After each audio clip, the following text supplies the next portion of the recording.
का भाषण दरअसल सरकार के इरादों की एक तस्वीर होती है। मैं इस पर बात करूंगा।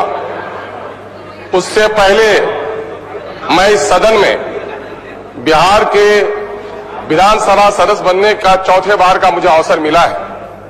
मैं यहाँ के दरो दीवार के लिए नया नहीं हूं।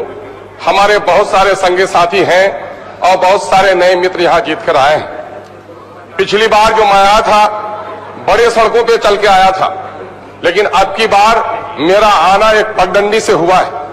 मुझे इस सफर को तय करने के लिए बड़ी सड़कों और शाहराहों को छोड़कर एक पगडंडी क्यों तलाश करनी पड़ी, मैं उसके संबंध में दो शब्द कहना चाहूंगा। देश में सांप्रदायिकता और समानता, समाजवाद और सेकुलरिज्म की एक लड़ाई चल रही है।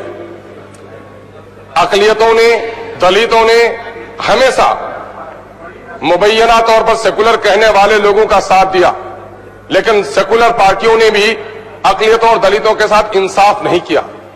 सांप्रदायिक ने तो इस पर नजर रखा ही, चाहे हमारे दूसरे मित्र जो सांप्रदायिकता की पट्टी बांधकर चल रहे हों, उन्होंने दलितों और अकलियतों को मजबूर किया कि आज बैरिस्टर असदुद्दीन ओवैसी को, एमआईएम को जय मीम और जय भीम का नारा देकर अपनी अलग राह बनानी पड़ी, और मैं उसी पगडंडी से चलकर इस सदन में आया हूं। और ये असल मजबूरी ये रही कि चाहे दूसरे मित्र जो अपने आप को सेकुलर कहते हो, उन्होंने अकलियतों के साथ, दलितों के साथ इंसाफ नहीं किया।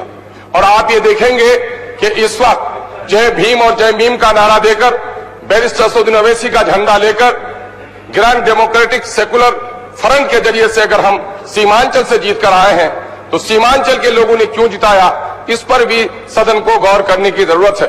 मैं समझ रहा था कि मां मुहिम के भाषण में इसका कोई संकेत मिलेगा। स्वतंत्रता के बाद समाजवाद के नारे भी लगे, स्वतंत्रता के बाद समाजी इंसाफ के नारे भी लगे, इंसाफ के साथ तरक्की का नारा भी लगा, सबका साथ सबके विकास का नारा भी लगा, लेकिन अकलियतों और दलितों को इंसाफ नहीं मिल सका। और संतुलित विकास की बात कही गई, और सीमांचल का वो क्षेत्र, मैं साधुवाद देना चाहता हूं विपक्ष के, प्रतिपक्ष के नेता को कि उन्होंने सीमांचल कमीशन की बात कही है।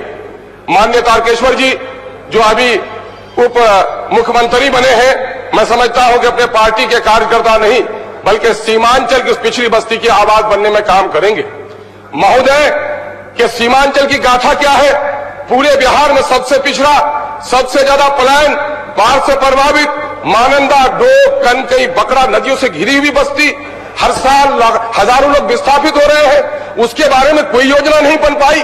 पर कैपिटा इनकम कम, पलायन सबसे ज्यादा, स्कूल कम, बीमार सबसे ज्यादा, हॉस्पिटल से महरूम, और उस पर कोई बात इसमें नहीं हो पाई। महोदय मैं उसकी तरफ नजर दौड़ाने की बात कहना चाहता हूं। मैं चाहता हूं नई सरकार से, माननीय मुख्यमंत्री जी सदन में नहीं है, मेरी आवाज उन तक पहुंचती होगी कि उन्होंने सेकुलरिज्म का साथ देने का वादा किया था। हम लोग भी थोड़ी देर के लिए उसके साथ गए थे, बिहार की जनता ने भी उस पर विश्वास किया था, लेकिन न जाने इस पवित्र रास्ते को छोड़कर फिर वो कहा कीचड़ के रास्ते में गुम हो गए हैं। और आज नतीजा ये हुआ है कि बिहार की जनता का विश्वास उस पर से उठा है। मैं चाहता हूं इस वक्त कि इस सदन का जो समय मिला है हमको, इस सदन को गंभीरता से बिहार के दलित पिछड़े के तरक्की की बात कही जाए। आज किसान विरोधी बिल पेश किए जा रहे हैं और पूरे बिहार में, पूरे हिंदुस्तान में किसान सड़कों पर आने पर मजबूर हो गया है। एमएसपी का कोई कीमत नहीं मिल पा रही है। हमारे इलाके में धान और गन्ने की, धान और मक्के की पैदावार हो रही है, कोई खरीदार नहीं है, लागत मूल्य भी किसानों को नहीं मिल पा रहा है। किसान खुदकुशी करने पर लटक रहा है, बच्चों को स्कूल नहीं मिल पा रहा है, बीमारों को दवाइयां नहीं मिल पा रही है।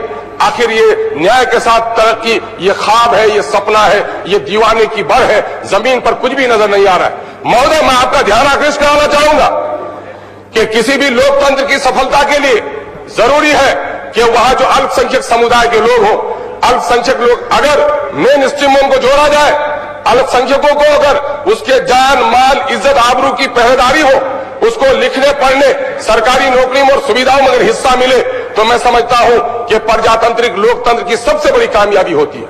लेकिन रिपोर्ट से खबरें आती है कि आज आजादी के वक्त जो अकलियत की हालत थी उससे भी बदतर हो गई है। अकलियत के बच्चों को स्कूल नहीं मिल पा रहा है, उनके बीमारों को दवा नहीं मिल पा रही है, उनकी बस्तियों पर सड़क नहीं पहुंच पा रही है। आखिर ये नाइंसाफी कब तक होगी? उर्दू जो सेकुलरिज्म की जबान है, जिसने सरफरोशी की आवाज दी, कि सरफरोशी की तमन्ना अब हमारे दिल में है, देखना है जोर कितना बाजुए कातिल में।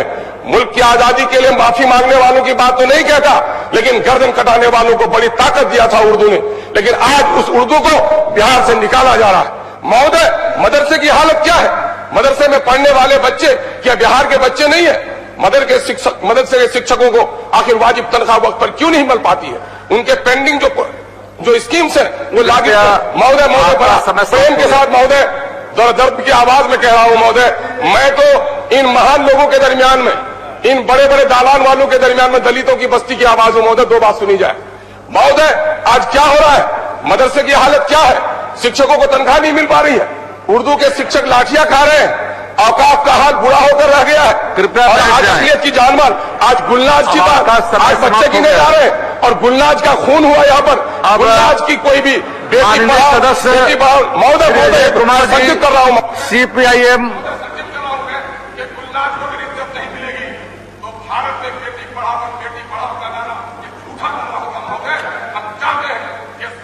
माननीय सदस्य श्री अजय कुमार जी, CPIM। आप ऑर्डर में तो अध्यक्ष जी लाइए। आप शुरू करें, प्लीज बैठ जाइए, प्लीज बैठ जाएं। Thank you.